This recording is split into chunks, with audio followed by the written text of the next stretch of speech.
हरे हरे कृष्णा कृष्ण कृष्ण हरे हरे हरे राम राम राम हरे नमो विष्णुपद कृष्ण प्रस्तापते मध्य भक्ति वेदांत स्वामी नमः नामसे सरस्वती गौरवान् प्रचारं निर्विशेष शून्यवत् हरे जय श्री कृष्ण चैतन्य प्रभु स्वाचि गौर भक्तवृंद हरे कृष्ण कृष्ण कृष्ण हरे हरे राम ओम नमो भगवते वासुदेवाय மீண்டும் ஒரு தலைப்பில் நம்ம சந்திக்கின்றோம்.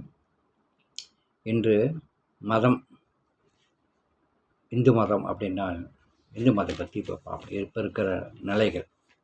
இந்து மதம் இப்போ நம்ம பின்பற்றுறது உண்மையான இந்து மதமா, இது உண்மையான சனாதன தர்மமா, இது நம்மளே கேள்வி கேட்டுக்க வேண்டியது. மற்றவங்களுக்காக இல்லை, நமக்காக. நம்ம எதை கொண்டு நம்ம பின்பற்றுகிறோம்?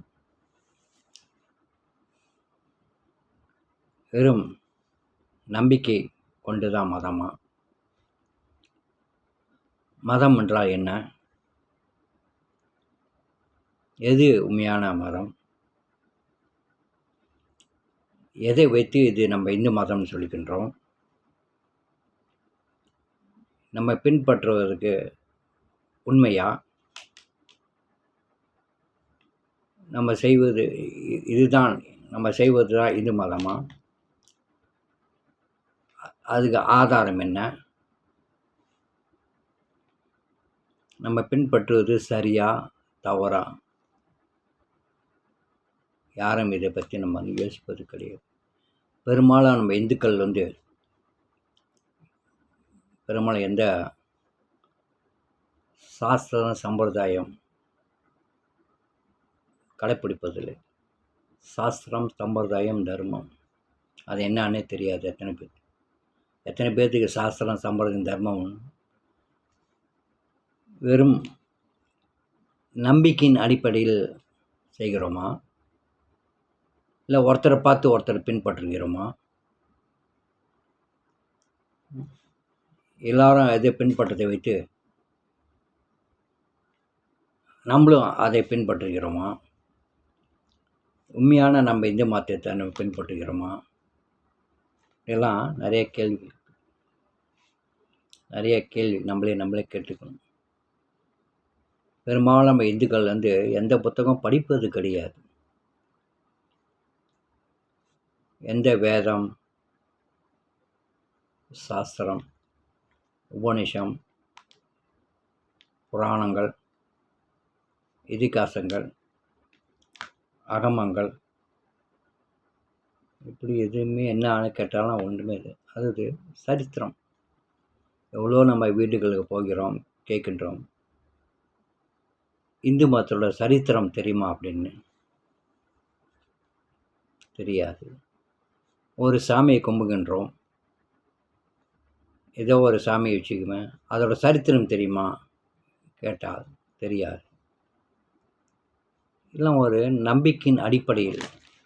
ஆனால் நம்பிக்கையெல்லாம் மதம் ஆயிடாது. அது அவங்கவுங்களோட நம்பிக்கை தான். நம்பிக்கைக்கும் மதக்கும் சம்பந்தம் கிடையாது. அது குணக்கர்மா. குணத்தை வைத்து நம்பிக்கின்றோம். நமக்கு என்ன பிடிக்கிறதோ, எனக்கு இஷ்டம் மாதிரி எனக்கு என் இஷ்டம் மாதிரி நடப்பது. எனக்கு எது நம்பிக்கையோ, எனக்கு என்ன பிடித்திருக்குதோ, எதை நான் நம்புகிறேனோ அதை பின்பற்றுவது. அப்படியும் ஒரு இருக்கிறது. எனக்கு இந்த சாமி பிடிக்கும், அந்த சாமி பிடிக்கும், அப்படியும் ஒரு கணக்கு இருக்கு. என்று நம்ம இதில் ஆதாரபூர்வமான அடிப்படையான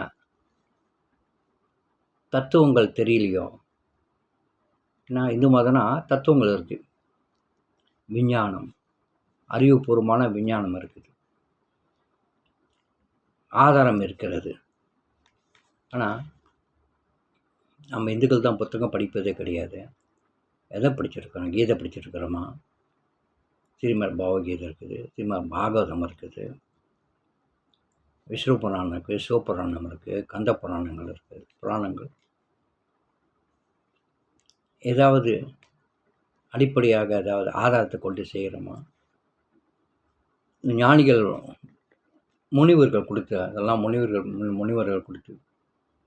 இப்போல்லாம் மனிதர்கள் பிடித்தது தான், மனிதர்கள் கடைப்பிடிக்கிறது தான் கடைப்பிடிச்சிட்டு இருக்கோம். இப்போல்லாம் மதமெல்லாம் மனிதர்கள் உண்டாக்கின மதங்கள். மனிதர்கள் உண்டாக்கப்பட்டதுன்னா மதம் ஆயிராது. அது அவன் ஒரு மனிதன் சொந்த விருப்பு வெறுப்புக்கு, அவனுக்கு அறிவுக்கு தகுந்த மாதிரி, அவனுக்கு என்ன விருப்பமோ, அவனுக்கு என்ன பிடிச்சிருக்கோ அதை செய்கிறது, அதை பார்த்து 4 பேர் பின்பற்றுறது. மனிதனால் படைக்கப்பட்டதெல்லாம் பின்பற்ற மதமாயிராது. மதம் சனாதன தர்மம் என்ற இறைவனால் கொடுக்கப்பட்டது. இறைவனால் கொடுக்கப்பட்டதை பின்பற்ற தான் மதமாகும். வெறும் நம்பிக்கை இஷ்டத்துக்கும் மனிதர்கள்லாம் அது மதமாயிடுறது. கடவுள் கொடுத்த மதத்தை பின்பற்ற வழிமுறைகளை பின்பற்ற தான் கடவுள் அடைய முடியும். மனிதர்கள் பின்பற்றது நம்ம அந்த மனிதர்கள் கண்டுபிடித்த மதத்தையும் வழிபாடுகள்லாம் பின்பற்றோமா நரகத்துக்கு தான் போவோம். மாற்ற முடியாது. இதுதான் உண்மைகள். தெரியணும் எது உண்மை பொய் என்று தெரிஞ்சுக்கணும். தெரியாமலே ஒரு பொய்யை 10 பேர் உண்மை சொன்னால் உண்மையாயிரும். ஒரு உண்மையை ஒருத்தன் சொன்னாலும் 10 பேர் பொய் சொன்னால் அது நம்பப்படுகிறது. உண்மையை ஒருத்தன் சொன்னால் அது நம்புவது ஏற்றுக்கொள்ளாது. ஒருத்தன் சொல்வது உண்மையாக இருக்கலாம், 10 பேர் சொல்வது பொய். ஆனால் 10 பேர் சொல்வது பொய் தான் உண்மையாகிறது. ஒருத்தன் உண்மையை சொன்னால் பொய்யாக்கப்படுகிறது. இதுதான் நம்ம இந்து மதத்தோட அவ்வளோ நிலைகள். எது என்னான்னு தெரிஞ்சிக்காமலே, ஆதாரப்பூர்வம் இல்லாமையே, அடிப்படை கல்வி இல்லாமலேயே நம்ம பின்பற்றிருக்கு. ஏதோ நம்பிக்கை, அவங்க செஞ்சாங்க, இவங்க செஞ்சாங்க, அவங்க கும்பிட்டாங்க, இவங்க கும்பிட்டாங்க அப்படின்னு எல்லார் வீட்லேயும் டிவி இருக்கிற மாதிரி, எல்லா வீட்லேயும் காடி இருக்கிற மாதிரி, எல்லா வீட்லேயும் அஞ்சலியில் முனியாண்டி முனீஸ்வரன், மதுரை வீரன், சங்கிலி கருப்பன், கருப்பசாமி, இப்படி எல்லா வீட்லேயும் இருக்கிற மாதிரி எல்லா வீட்லேயும் வைத்திருக்கிறாங்க. ஆனால் அது என்ன சரித்திரம் தெரியுமா? தெரியாது. முன்னண்டினா யார், முனீஸ்வரனா யார், சங்கிலி கருப்பனா என்னது, அது ஏதாவது ஆதாரம் உண்டா? இந்து மதத்தில் இப்படி இருக்குதா? அது எப்படி செய்யணும், ஏன் செய்யணும்? தத்துவம். இந்து மதம்னா தத்துவம் நிறைந்ததாக இருக்கணும். விஞ்ஞானபூர்வமானது. இந்து மதம் விஞ்ஞானபூர்வமானது. அது வெறும் நம்பிக்கை மாறக்கூடியது. நம்பிக்கை மாறும், மதம் மாறும், தர்மம் மாறாது. ஏன்னா தர்மம் நிலையானது, உண்மையானது, மாற்றம் இல்லாதது. ஆனால் மனிதனோட மதங்கள், நம்பிக்கைகள்லாம் மாறக்கூடியது. இன்றைக்கி இந்த மதத்தில் இருப்பான், நாளைக்கு வேறு மதத்துக்கு போவான். இன்றைக்கி இதே மேலே நம்பிக்கை இருக்கும், நாளைக்கு அதே மேலே நம்பிக்கை. அது மனிதனோட சொந்த இதை பொறுத்து. மனிதனோட மதங்கள், மனித நம்பிக்கை மாறக்கூடியது. ஆனால் தர்மம் மாறாது, உண்மை என்று மாறாது. உண்மையாக தான் நிலையானது, நிலைத்தே இருக்கும். அதை மாற்ற முடியாது. சீனி இனிக்கும், உப்பு தோற்கும், இல்லை கசக்கும். அது யாரால் மாற்ற முடியாது. சீனியை கசப்பாக்க மாற்ற முடியாது. அதுதான் தர்மம். தர்மம் மாறாதது தான் தர்மம். அதுக்கு பேர் மதம்ன்றது நம்ம மனிதர் வைத்துக்கொண்டது மதம். நம்பிக்கையின் அடிப்படையில் அது மாறக்கூடியது. அதுதான் இப்போ நிறைய மதங்கள் மாற்றப்படுங்க. நம்பிக்கை மாறும். நம்பிக்கை மாறும்போது மதம் மாற்றப்படுகிறது. இன்றைக்கி இது மேலே நம்பிக்கை, நாளைக்கு அது மேலே. இன்றைக்கி இது பிடிக்கும், நாளைக்கு இது பிடிக்காது, நாளைக்கு அது பிடிக்கும். இதை கொண்டு தான் மதங்கள் மாறிக்கொண்டு இருக்கிறது. நமக்கு எந்த ஒரு வேத சாஸ்திரத்தையும் தெரிஞ்சுக்கணும், பின்பற்றணும், முறையான பாதையில் போகணும். யாரும் அக்கறை. ஆன்மீகம் வேறு, வழிபாடு வேறு. ஆன்மீகம் என்பது அது இருக்கிற சாமி கும்பிடுறதுலாம் ஆன்மீகமாக மாறுகிறாரு. ஆன்மீகம் என்பது எவனோ ஒரு சாஸ்திர சம்பிரதாயத்தை பின்பற்றி தெரிந்து கற்று அதை பின்பற்றுகிறானோ அதுதான் ஆன்மீகம். இந்த சாமி அந்த சாமி கும்பிடுறதுலாம் வழிபாடுகள், அதுதான் மனிதர்கள் கொடுக்கப்பட்டது. அது ஆன்மீகம் ஆகிறது. அதில் 2 வழி இருக்குது. சாஸ்திரத்தில் 2 வழியும் இருக்குது. உலக நன்மைக்காக வழிபாடு செய்வது, ஆன்மீகத்துக்காக வழிபாடுகள் இருக்குது. ஆனால் தெய்வங்க வழிபாடு செய்வது சாஸ்திரத்தில் உண்டு. தெய்வ வழிபாடு உலக நன்மைக்காக வழிபாடு செய்வது குணகர்மத்தெல்லாம் அதுவும் உண்டு. அதை பற்றி சொல்லுவோம். ஆன்மீகம் என்பது அறம், பொருள், இன்பம், வீடு. திருவள்ளுவர் திருக்குறளில் மத 3 சொல்லி அறம், பொருள், இன்பம் 3 அத்தியாயத்தை பற்றி எழுதியிருக்காரு. அதை மதத்திலே அறத்தை பற்றி, அறம்னா தர்மம், அது மதம் அப்படின்னு சொல்லுவோம். மதம் எதுக்கு கொடுக்கப்பட்டதுன்னா, ஒரு மனிதன் முறையான பாதையில் போவதுக்கு,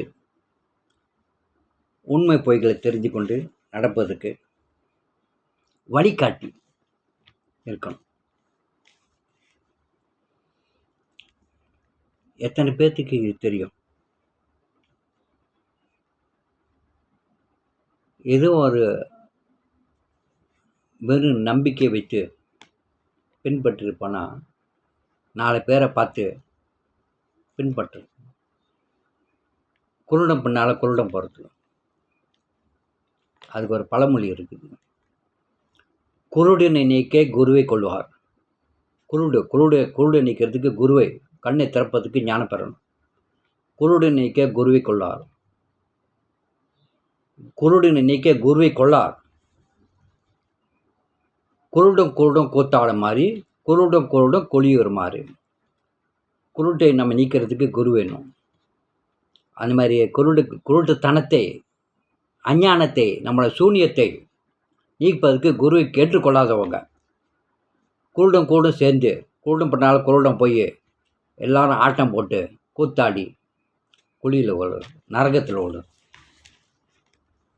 நான் பெரியவங்க சொல்லி வச்சுருக்கேன். நிறைய கதைகள் இருக்குது, விஷயங்கள் இருக்குது. குருடம் பின்னால் போவான், படித்தம் கூட இருப்பான், ஏழை கூட தான் இருப்பான், நல்லவன் நல்ல குணம், கட்டம் கூட தான் இருப்பான். இது இனம் இனத்தோடு தான் குணத்தோடு செய்கிறோம். நம்ம மாற மாட்டோம். நம்ம முட்டாளாக இருந்தாக்கா முட்டாள் பண்ணே சுற்றிக்கிட்டு இருப்போம். நம்ம அறிவுகள் கூட சேர்ந்தா தான் நம்ம அறிவாளியாக மாற முடியும். நமக்கு ஒன்றும் தெரியாது, ஒன்றும் தெரியும் கூட சுற்றிக்கிட்டு இருந்தோமாக்கா, ஒன்றும் தெரியாத கூட அவனை பின்பற்றணுமாக்கா. ஏன்னா இது இயல்பு, இயற்கையானது. குருடம் பின்னால் போவான். நம்ம தான் மாறிக்கணும். நம்ம முட்டாளாக இருக்கும்போது நம்ம தான் மாறிக்கணும். நான் முட்டாள்தனத்தில் இருப்பேன்னா அதுக்கு கர்மம், குணக்கர்மம். ஸோ முடியாது. இதெல்லாம் நம்ம தெரிந்து நம்ம குணத்தை நம்ம மாற்றிக்கணும். சூன்யத்தில் இருந்தால் ஒன்றும் செய்ய முடியாது. அறியாமை ஆபத்துடுவாங்க. நம்ம இந்து மதத்துலலாம் எல்லாம் அறியாமை மக்கள் தான். என்ன எந்த கோட்பாடும் இல்லை. மதம்னா தத்துவம் நிறைந்தது, கோட்பாடுகள் உள்ளது. எதுக்கு அப்படின்னாக்கா நம்மளை பிறப்பிறப்பிலிருந்து மீறுவதற்கு தான் வழிகாட்டி. மதம் என்றால் வழிகாட்டி. மனிதன் என்ன செய்யணும், என்ன செய்யக்கூடாது, எது தர்மம், எது அரமம், எது ஞானம், எது அஞ்ஞானம், எது உண்மை, எது பொய், எது பாவம், எது புண்ணியம், இரவுப்பகல் தெரிமாறி, பிறப்பு இறப்பு,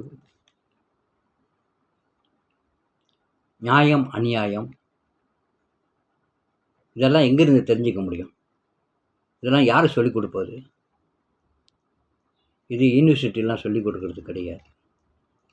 இது நம்ம மதத்தில் தான், நம்ம இந்து சனாதன தர்மம் தான் அதெல்லாம் விஷயங்கள் கொடுக்கப்பட்டு இருக்கு.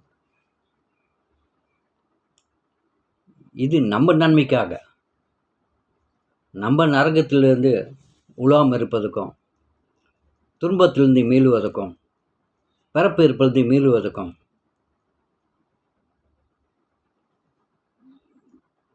கடப்பதுக்கு தான் இந்த மதத்தை கொடுக்கப்பட்டது.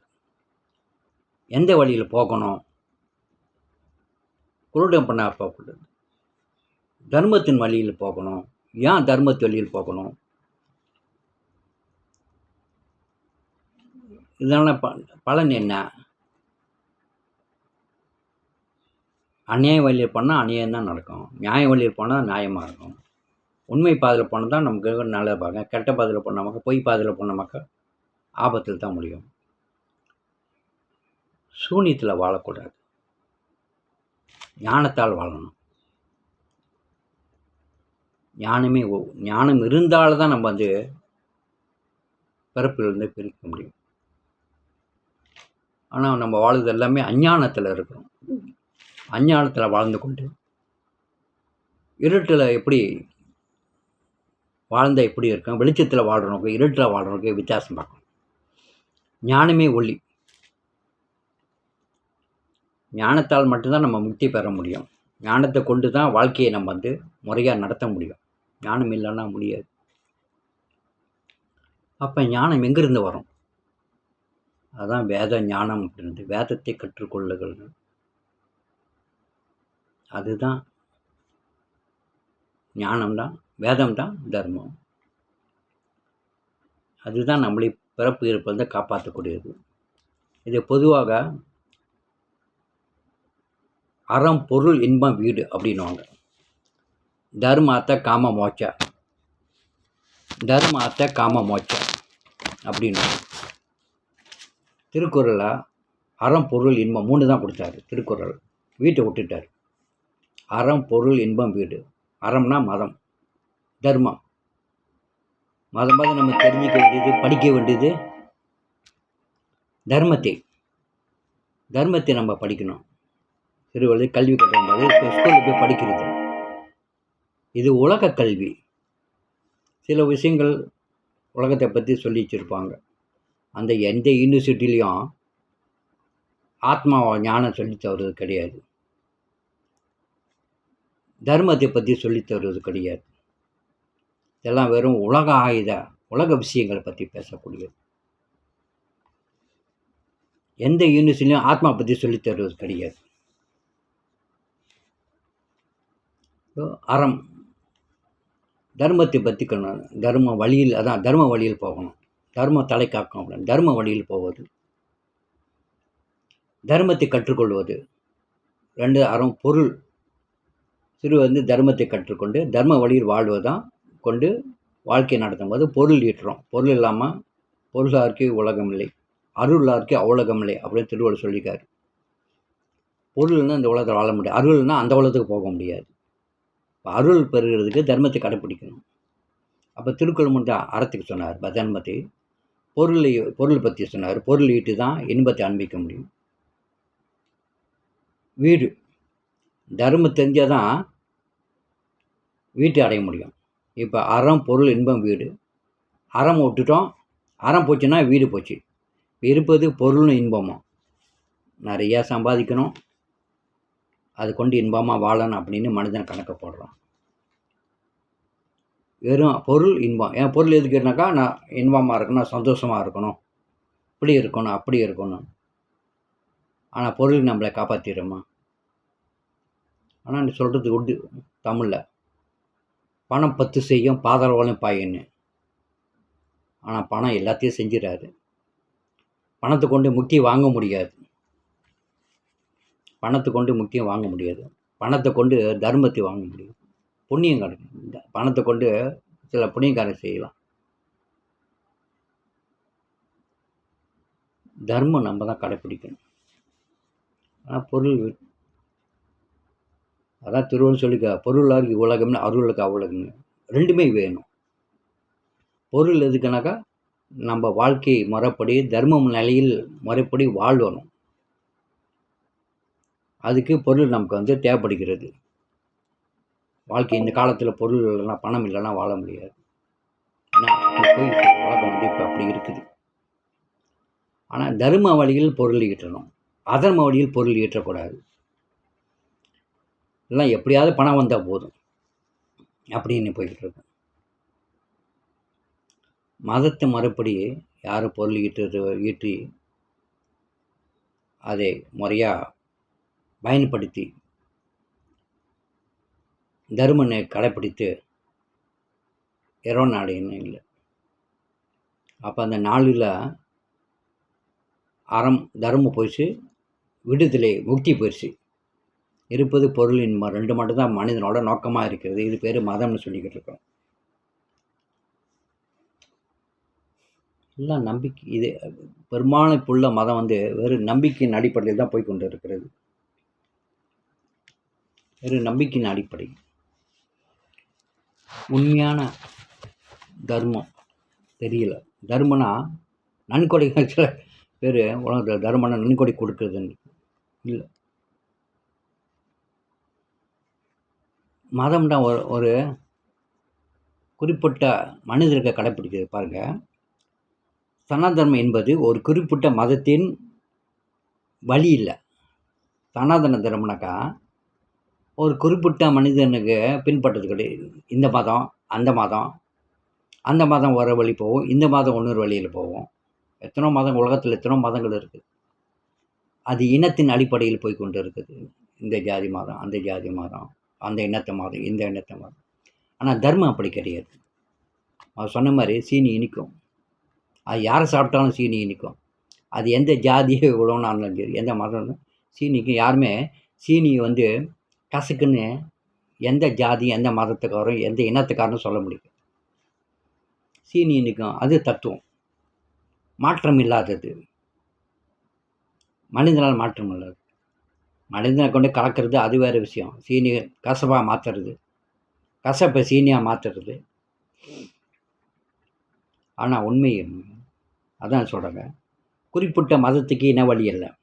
நித்தியமான இறைவனுடன் நித்தியமான ஜீவனுடைய நித்தியமான உறவை நித்தியமான இயக்கமாகும். நித்தியமானது மதம் என்றால், தர்மம் என்றால்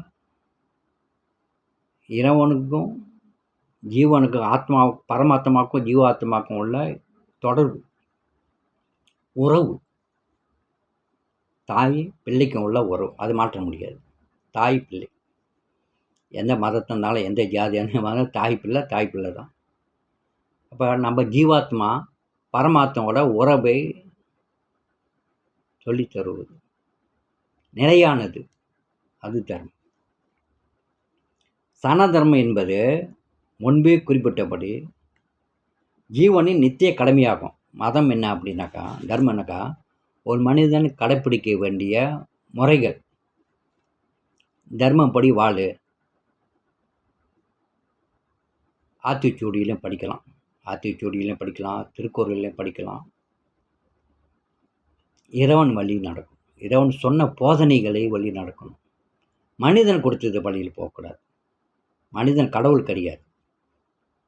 இந்த உலகத்தை மனிதன் படைக்கலை, முனிவர்கள் படைக்கலை, சித்தர்கள் படைக்கலை.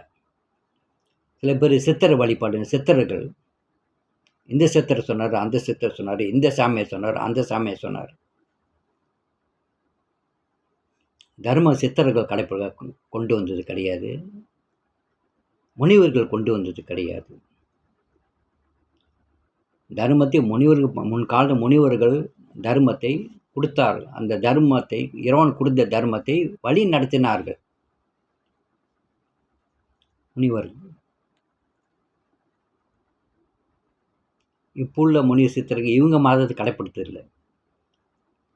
சித்திர வழிபாடு, சில பேர் சித்திர வழிபாடு, சில பேர் அந்த சாமி இந்த சாமி. இது நம்பிக்கையின் அடிப்படையில் போய்கொண்டது. ஆனால் உண்மையான மதம் இறைவனால் கொடுக்கப்பட்டது தான் மதம். அதுதான் வேத சாஸ்திரங்கள். சுருதி சுமிருதி அப்படின்னாங்க. இறைவனால் கொடுக்கப்பட்டது சுருதி, சுமிருதி. அதை மனிதர்கள் கேட்டு எழுதி வைக்கிறது. ரெண்டுமே ஒன்றாக இருக்கணும். சுருதி சுமிருதி ரெண்டும் இருக்கணும். நமக்கு சுருதி சுமிருதி என்னன்னு தெரியாது, அது இருக்கட்டும். மதம் இங்கிலீஷில் ரிலிஜன் அப்படின்னுவானுங்க. ரிலிஜன் வேறு, தர்மம் வேறு. ரிலிஜன் என்பது சனாதன தர்மம் என்பது சற்றே வேறானது.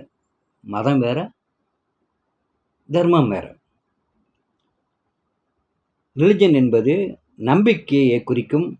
நம்பிக்கை மாறலாம். நான் சொன்ன மாதிரி ரிலிஜன் மதம் மாறும். மாறாது தர்மம் மட்டும்தான். ஸோ இதை புரிஞ்சு நம்ம நடந்துக்கணும். சனாதன தர்மத்தின் தத்துவத்தையொட்டி மதத்தின் உள்பொருளை நாம் சமஸ்கிருத வார்த்தையின் மூலமாக அறிந்து கொள்ள முயல வேண்டும். ஏன்னா சனாதன தர்மம் சமஸ்கிருத வார்த்தை. அது மதம், ரிலிஜன்,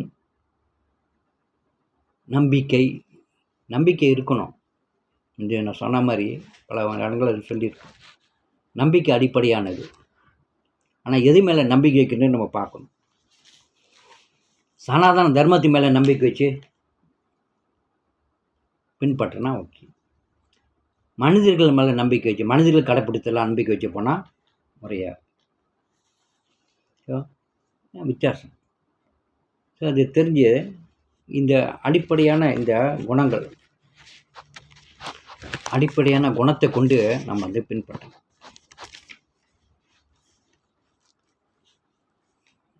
இந்த நம்பிக்கைலாம் இந்த குணம் 3 குணம் இருக்கிறது. சாத்விக் குணம், ராஜஸ் குணம், தாமஸ் குணம். மக்கள் வாழ்வது இயற்கையே இந்த 3 குணத்தால் ஆட்சி செய்யப்படுகிறது. அது எத்தனை பேருக்கு தெரியும்? இயற்கையே 3 குணத்தால் தான் ஆட்சி செய்யப்படுகிறது. இயற்கையின் தத்துவமே 3 குணம். இயற்கையின் குணம், இயற்கையோட தன்மை 3 குணத்தால் ஆக்கப்பட்டது. இந்த 3 குணம் அதை கலப்படமாகி 3, 6, 6, 9, 9, 17 இப்படி மாறிக்கொண்டே போய்கிறது. கலப்படம். சுத்தமான சாத்விகம் யாரும் கிடையாதுங்க. சுத்தமான ராஜஸும் கிடையாது. சுத்தமான தாமஸும் எல்லாம் கலப்படமானது. கலந்து இருக்குது. இப்போ இந்த குணத்தின் அடிப்படையில் தான் நம்மளோட மத நம்பிக்கையும் இருக்கிறது. அதான் கிருஷ்ணர் கீதை சொல்கிறாரு 17 அத்தியாயத்தில் 3வது ஸ்லோகத்தில் சொல்கிறாரு, பல்வேறு இயற்கை குணங்களுக்கு கீழான ஒவ்வொருவனுடைய இருப்புக்கு ஏற்ப அவன் ஒரு குறிப்பிட்ட விதமான நம்பிக்கையை விருத்தி செய்து கொள்கின்றான். ஒருவன் கொண்டிருக்கும் குணங்களுக்கு ஏற்பவே ஒரு உயிர் வாழி ஒரு குறிப்பிட்ட நம்பிக்கையை உடையனாக கூறப்படுகின்றான். பல்வேறு இயற்கை குணங்களுக்கு கீழான ஒருவனுடைய இருப்புக்கு ஏற்ப ஒரு இயற்கையான ஒரு மனிதனோட குணம் எல்லாம் ஒரே மாதிரி கிடையாது. எல்லோரு குணம் ஒரு மாதிரி கிடையாது. அந்தந்த மனிதனுக்கு குண கர்மா அவனோட குணத்துக்கு வித்தியாசமானது. அதான் பகவான் சொல்கிறாரு. அவனுடைய இருப்புக்கு ஏற்ப ஒரு குறிப்பிட்ட விதமான நம்பிக்கையை விரிச்சிருக்கான். அந்த குணம் எந்த குணமாக இருக்கோ அந்த குணத்துக்கு தகுந்த மாதிரி ஒரு நம்பிக்கை ஏற்படுத்திக்கணும். சாத்தி கொண்ட நம்பிக்கை வேறு, தாமஸ் கொண்ட நம்பிக்கை வேறு. அதாங்க சொல்கிறாரு. அதுதான் அதுக்கு ஏற்ற ஒரு நம்பிக்கை விரிச்சிருக்கான். ஒரு கொண்டிருக்கும் குணங்களுக்கு ஏற்ப ஒரு உயிர் வாழி ஒரு குறிப்பிட்ட நம்பிக்கையை உடையனாக கூறப்படுகின்றான். யாராயினும் ஒவ்வொருவனுக்கும் ஒரு குறிப்பிட்ட நம்பிக்கையை உடையவனாக இருக்கின்றான். அவன் கொண்டுள்ள இயற்கைக்கு ஏற்ப அவனது நம்பிக்கை சத்துவம், ராஜஸ், தாமஸ் என்று கருதப்படுகின்றது. இவ்வாறு தனது குறிப்பிட்ட விதமான நம்பிக்கைக்கு ஏற்ப ஒருவன் சில குறிப்பிட்ட விதமான நபர்களுடன் உறவு கொள்கின்றான். நான் சொன்ன மாதிரி குருடன் பின்னால் போவான். முட்டாள் கூட தான் சுற்றுவான். அறிவாளி கூட தான் இருப்பான். நல்லவன் கூட இருப்பான், கெட்டவன் இருப்பான். சூதாடி இருப்பான், குடிகாரன் கூட இருப்பான். இது சேராது. இனம் அதான் மாதிரி சொன்னேன். இனம் இனத்தோடு சேரும், குணம் குணத்தோடு சேரும். குணம் எந்த மாதிரி குணத்தை நம்ம வாழ்றது, நமக்கு என்ன குணம்னே நமக்கு தெரியலையா? தெரியாதது பிறகு தான் தாமஸ் குணம் என்றால் அறியாமை, முட்டாள் குணம். ஒன்றும் தெரியாது, ஒன்றுமே விளங்காமல் இருப்பது, ஒரு இதுக்கெல்லாம் அக்கறை இல்லை. ஏதோ பிறந்தான் வாழ்ந்தேன், ஏதோ இருக்கும், சாப்பிட்டு தின்னு செத்தோம். தாமஸ் குணம். ராஜஸ் குணம் ஏக்கம், எதிர்பார்ப்பு, தீவிரம். இது அடையணும், அது அடையணும், அப்படி செய்யணும், அப்படி இருக்கணும், இந்த மாதிரி இருக்கணும், அந்த மாதிரி இருக்கணும், அப்படியெல்லாம் தீவிரமாக நினைப்பது ராட்சசம். ரொம்ப தீவிரமாக இருப்பது. சாத்விக் குணம் நல்லதே செய்வது, நல்லது சிந்திப்பது, நல்வழியில் போவது, ஞானம் உள்ளது. இப்படி சொன்னால் சாத்விகம் நல்லவன், ராஜஸ் நல்லது கெட்டதும் கலந்தது, தாமஸ் கெட்டது. இதுதான் குறிப்பிட்டது. ஒரு அந்த குணத்துக்கு அந்த குணத்தை சேருவார்கள்.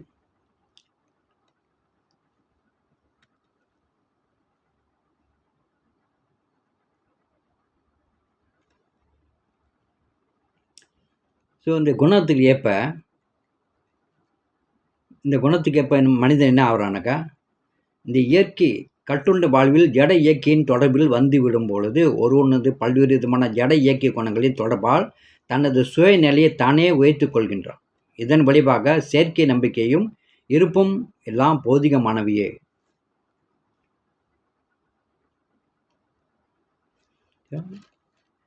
இன்னொன்று நம்பிக்கை. நம்பிக்கை என்னும் சொல் இந்த விஷயத்தில் நம்ம பார்க்கணும். நம்பிக்கை எப்பொழுதும் சத்துவ குணத்தில் செயல்களின் பலனால் வருவதாகும்.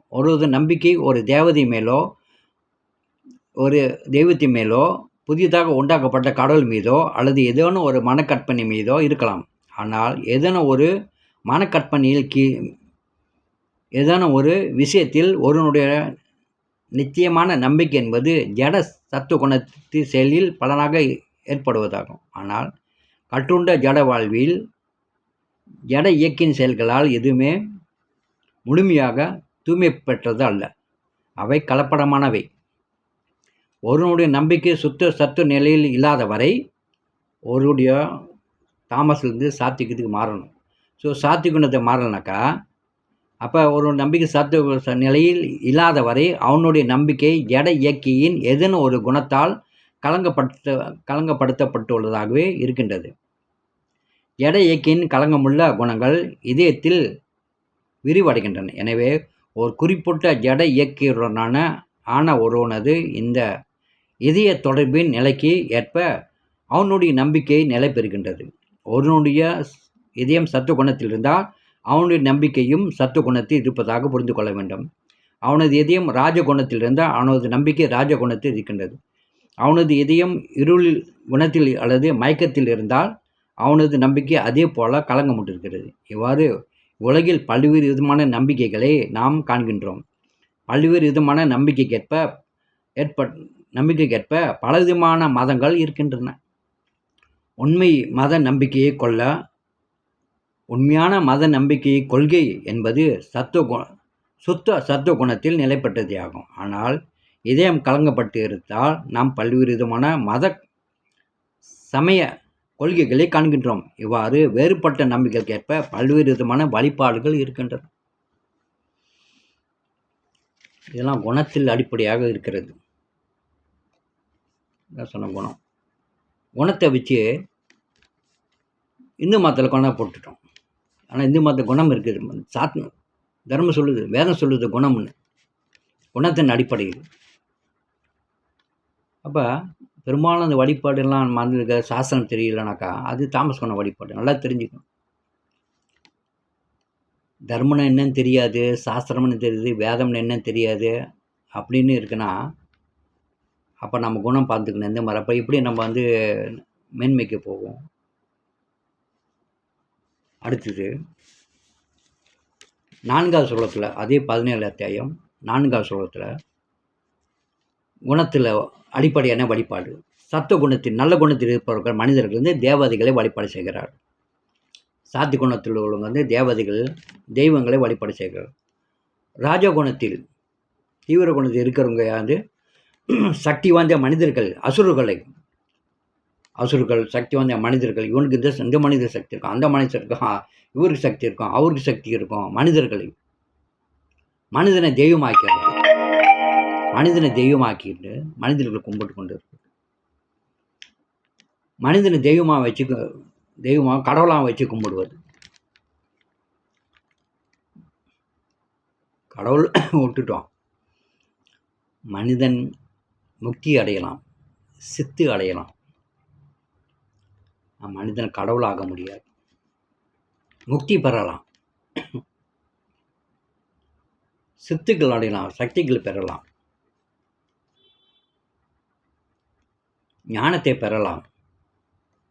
வெறும் ஒரு மனிதனுக்கு பிற சக்திகள் இருப்பதை வைத்து அவனை கடவுளாக ஆக்கிட்டோம். நம்ம அவனை கடவுளாக வச்சு கடவுளாக கும்பிட்டுக்கிட்டு இருக்கிறது. இந்த மனித கடவுளெல்லாம் வர்றதுக்கு முன்னே உலகம் இருக்கிறது. நல்லா தெரிஞ்சுக்கணும். இந்த உலகம் மனிதர்கள் வர்றதுக்கு முன்னே இந்த மனிதர்கள் கடவுள் நினச்சி கும்பிட்டு இருக்கோம். இவங்க வர்றதுக்கு முன்னே உலகம் இருக்கிறது. அதாவது நமக்கு நம்மளை படைத்த, இந்த உலகத்தை படைத்த கடவுள், நமக்கு நீரும் காற்றும் கொடுத்த, 5 பூதங்களை விட்டுருவோம், நீரும் காற்றும் கொடுத்து, இந்த நீரும் காற்றும் இல்லைன்னா யாரும் வாழ முடியல. நீங்கள் சொல்கிற அந்த மனித கடவுளும் வாழ முடியாது. ஒரு நிமிஷம் காற்று நின்றுச்சுனாக்கா உலகத்தை எல்லாமே அழிஞ்சு போயிடும். காற்றை நம்பி தான் வாழ்ந்துக்கிட்டு இருக்கிறோம், நீர் குடித்து தான் வாழ்ந்து கொண்டு இருக்கிறோம். அந்த நீரையும் காற்றும் படைத்த கடவுள் தெரியாது. அவரை விட்டு விட்டோம், தலையை விட்டுக்கிட்டு வாழை பிடிச்சிடுற மாதிரி. மனிதர்கள்லாம் பிடித்து கொண்டு, மனிதர்கள்லாம் கடவுளாக்கி கொண்டு மனிதனை வழிபட்டு கொண்டு இருக்கிறோம். குரு வழிபாடு செய்யலாம், மனிதன் குருவாக இருக்குது. அது மாதிரி சொன்ன, குருவுடைய நீக்க குருவை கொள்வார். குரு என்பது நம்மளோட அஞ்ஞானத்தை நீக்குவது. குரு கடவுள் கிடையாது, கடவுளோட பிரதிநிதியாக இருந்து நமக்கு ஞானத்தை கொடுக்கக்கூடியவர். குரு அவர்கள் திருவருள். குருவுக்கிட்ட போய் தான் நம்ம ஞானத்தை, தர்மத்தை கற்றுக்கொள்ளணும். ஆனால் குருவிட்டு ஞானத்தை பெற்றோம் இல்லையோ, குருவை கடவுளாகிட்டு குருவை கடவுள் வழிபடுற மாதிரி மனிதர்களை வழிபாட்டு கொண்டு இருக்கும். தேவதைகள் கும்பிட்டு அது பிரச்சனை, தேவர்கள் வழிபாடு. அது கிருஷ்ணன் சொல்கிற சத்துக்குணத்தில் இருக்க தேவர்களையும், ராஜகுணத்தில் இருப்பவர்கள் சக்தி வாய்ந்த மனிதர்கள் அசுரர்களையும் வழிபாடுகள். தாமச குணத்தில் இருக்கிறவங்க பேய்களையும் பூதங்களையும் இறந்தவர்களையும் வழிபாடு செய்கிறார். தாமச குணம் உள்ளவங்க, பேய் பூதங்கள் இறந்தவர்கள். ஏன்னா அவனுக்கு சூன்யத்தில் இருக்கிறான், அவனுக்கு அறிவு இருக்காது, தாமஸ் குணம். அப்புறம் அவன் எது வழிபாடு செய்வான்? அவனுக்கு தர்மம்னா என்னது, சாஸ்திரம்னு தெரியாது. குரு இல்லை, சூன்யத்தில் இருக்கிறவங்க. அப்புறம் அவங்க வாழ்க்கை அப்படி தான் இருக்கும். ஒருத்தனை இருட்டு தான் பிடிக்கும், தாமஸ் கண் வந்து இருட்டுக்கணும், சாத்திக்கணும் வந்து வெளிச்சுக்கணும். தாமஸுக்கும் சாத்திக்கும் ஆப்போசிட், எதிர்மறையானது. அப்போ எத்தனை பேர் நம்ம இந்த குணம் ஒன்றுமே தெரியலன்னா நம்ம எப்படி அடையாளம் கண்டுக்கலாம்னாக்கா, எனக்கு ஒன்றுமே தெரியாது அப்படின்னா நம்ம தாமஸ் குணத்தில் இருக்கிறோம், நமக்கு ஒன்றும் தெரியலையே. ஏன்னா நம்ம உடைய எதுவும் கற்றுக்கொள்ளவில்லையே. அப்போ நமக்கு ஞானம் இல்லை, சூன்யத்தில் இருக்கோம். அப்போ சூன்யத்தில் இருக்கிறவங்க பேய் பூதங்கள் தான் வழிபாடு செய்வோம். அது மாற்ற முடியாது. இதெல்லாம் உலகத்தில் கொடுக்கப்பட்டிருக்கு. இது புரிஞ்சுக்கணும், புரிஞ்சு நடந்துக்கணும். ஆனால் எத்தனை பேர் இதை நம்ம புரிஞ்சு நடக்கிறோம்? அதான் முக்கியம், தெரிஞ்சுக்கணும். எதுவுமே படிப்பது கிடையாது.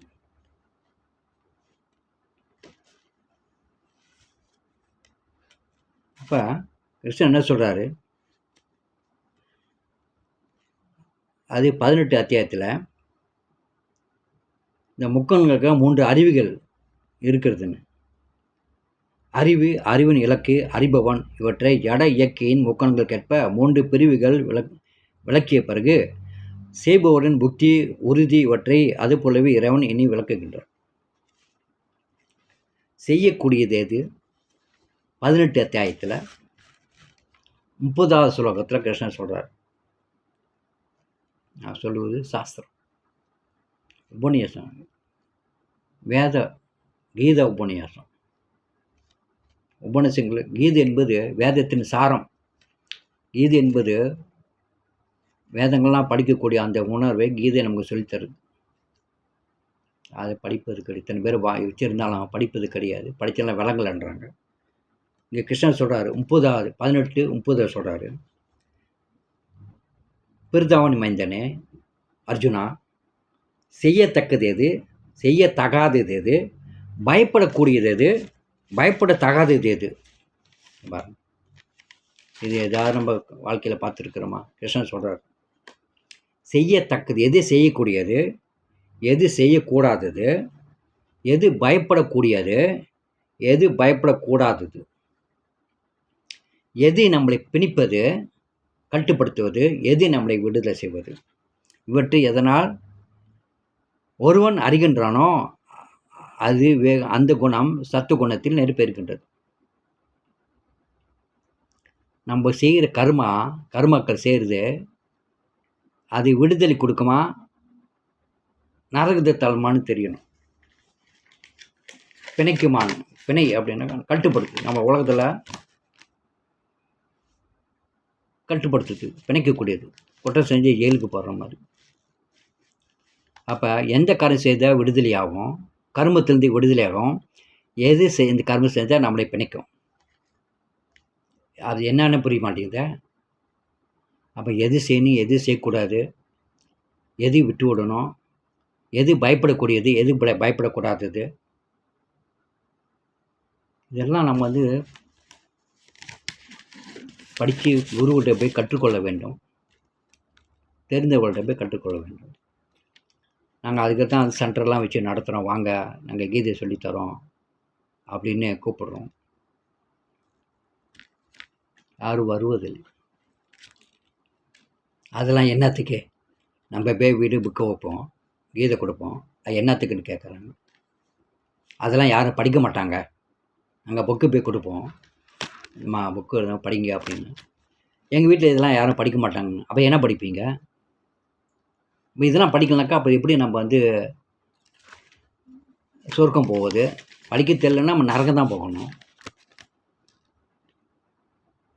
புண்ணியம் செய்யணுன்னு தான் சொர்க்கம் போகலாம், பாவம் செஞ்சால் நரகத்துக்கு போகும். புண்ணியம் அதுன்னு தெரியலனாக்கா, ஒன்றுமே தெரியலன்னா அப்புறம் பாவம் தான் செய்வோம். எனக்கு ஒன்றுமே தெரியும், புண்ணியம் என்னென்னு தெரியும், பாவம் என்ன தெரியும், தர்மம் என்னது, அதர்மம் என்ன தெரியாது. அப்போ அது எங்கே போவோம்? நம்ம நரகத்துக்கு போவோம். அப்போ அதான் பகவான் மதம் என்பது வழிகாட்டி, நம்மளை நடப்பதுக்கு வழிகாட்டி.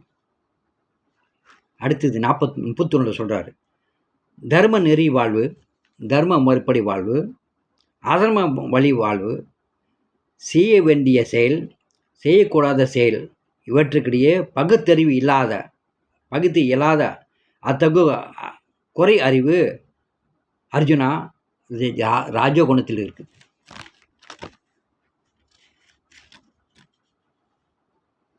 ராஜகுணத்தின் அறிவு எப்பொழுதும் நெறி குலைந்து செயல்படுகின்றது. உண்மையான மதத்தை புறக்கணித்து அது உண்மையில் தர்மமில்லாத அறங்களை ஏற்கின்றது. எல்லா நோட்டங்களுக்கும் வழியில் செயல்களில் வழி தவறி நடத்தப்படுகின்றன. ராஜகுண அறிவுடைய மனிதர்கள் மகாத்மாவே சாதாரண மனிதனாகவும் சாதாரண மனிதனே மகாத்மாவும் புரிந்து கொள்கின்றனர். உண்மையை பொய்யாகவும் பொய்யை உண்மையாகவும் அவர்கள் எண்ணுகின்றார்கள். எல்லா செயல்களும் அவர்கள் தவறான பாதையை பின்பற்றுகின்றனர். எனவே அவர்களது அறிவு ராஜகுணத்தில் இருக்கிறது. அது ராஜகுணம். தாமஸ் குணத்தை பாருங்க, 32 தர்மத்தை அறத்தை அது அதர்மத்தை தர்மமாகும், தர்மத்தை அதர்மமாகும் மயக்கம், இருள் இவற்றில் பாதிப்பால் அறிந்து எப்பொழுதும் தவறான பாதையில் முயற்சி செய்யும் அறிவோ தாமச குணத்தில் இருக்கிறது. இப்போ தாமச வந்தவங்க எப்படி இருக்கானாக்கா, அதர்மத்தை தர்மமாகும், தர்மத்தை அதர்மமாகும், இருளை வெளிச்சமாகும் நினைக்கிறது போல புரிந்து கொண்டு மனிதர்கள் தவறான பாதையில் போகிறாங்க. இது தாமஸ் குணத்தில். அவனுக்கு தான் ஒன்றும் விளங்காத, தர்மம் என்னது அதர்மம் என்னன்னு தெரியாது. அப்படிப்பட்ட மயக்கத்தில் இருக்கிறான். இதெல்லாம் குணக்கர்மம். இந்த விடுதலை அடையணும். தர்மத்தை தெரிஞ்சு கொண்டு போய் கற்றுக்கொள்ளணும். ஒன்றுமே தெரியாமல் குருடம் பின்னால் போன எல்லாரும் சேர்தை பார்த்து செஞ்சுக்கிட்டு இருந்தோமாக்கா, அது உண்மையாக பொய்யான ஆராய்ச்சி செய்யாமல் கண்ணால் பார்ப்பது போய் காதல் கேட்பது தீர விசாரிப்பது மெய் அப்படின்வாங்க. மனம் என்னக்கா, தீர விசாரித்து செய்யணும். ஒருத்தனை பார்த்து பின்பட அதுக்கு நம்ம குருடனாக இருந்தால் தாமஸ் குணம் போகிறான், ராஜஸ் குணம் போகிறான், சாத்தி குணத்தில் இருக்கான். அப்போ நம்ம தான் மாற்றிக்கணும். எப்படி மாறும்? சூன்யத்திலேருந்து எப்படி மாறும்? இருட்டிலேருந்து எப்படி மாறும்? இருட்டுலேருந்து நம்ம தான் வெளிச்சத்துக்கு வரணும். இருட்டு தாமஸ்க்கு வரணும், வெளிச்சம் சாத்விக்கணும். அப்போ இன்பம் துன்பத்தில் பிறப்பு இறப்பு இருந்து விடுதலை ஆகணும்னா நம்ம தாமஸ் குணத்துக்கு மாறணும். தாமஸ் குணம் ராஜேஷ் குணத்தை சாத்விக் குணத்துக்கு தாமஸ் குணத்து சாத்விக் குணத்துக்கு மாறணும். மாறாத வரை மாற்றம் கிடையாது. நம்ம தான் மாறிக்கொள்ளணும். மதம் வெறும் நம்பிக்கையின் அடிப்படையில் வரக்கூடாது. நம்பிக்கை தான் முக்கியம். நம்பிக்கை என்பது விறகு மாதிரி. சோறாக்குவதற்கு நம்பிக்கை முக்கியம். நம்பிக்கை இல்லைன்னா மதம் கிடையாது, எதுவுமே ஆகாது. நம்பிக்கை முக்கியம். ஆனால் மூட நம்பிக்கையாக இருக்கக்கூடாது. நம்பிக்கை தாமஸ் குணத்தில் இருக்கக்கூடாதுன்னு தான் இங்கே சொல்லப்படுகிறது. வெறும் தாமஸ் குணத்தில் இருந்து கொண்டு மதத்தை வழிபட்டு கொண்டு இருந்தோமா, அப்புறம் பேய் பூதங்கள், இறந்தவர்கள், இப்படி சக்தி வாய்ந்தவர்கள், மனிதனை தெய்வமாகவும் தெய்வத்தை மனிதராகவும். மகாத்மாவுக்குன்னா யாரும் தெரியாது. மகாத்மா இல்லாததான் மகாத்மாவை மாற்றிடுறது நமக்கு தெரியாது. கூட்டத்தை பார்த்து கூட்டத்தை பின்னால் போய் கொண்டு இருக்கோம். ஞானி இனிமேல் தனித்து தான் இருப்பான். மூடர்கள் கூட்டத்தோடு இருப்பாங்க. இதுதான் நம்ம கற்றுக்கொள்ளணும் நல்ல விஷயங்களை. மதம் என்ன சொல்லித்து, நம்மளோட சனாதன தர்மம் என்ன சொல்லி தருது, எதை பின்பற்றணும், எதை பின்பற்றணும், எதை வழிபாடு செய்யணும், எதை வழிபாடு செய்யக்கூடாது, அறிந்து நடந்துக்கணும்.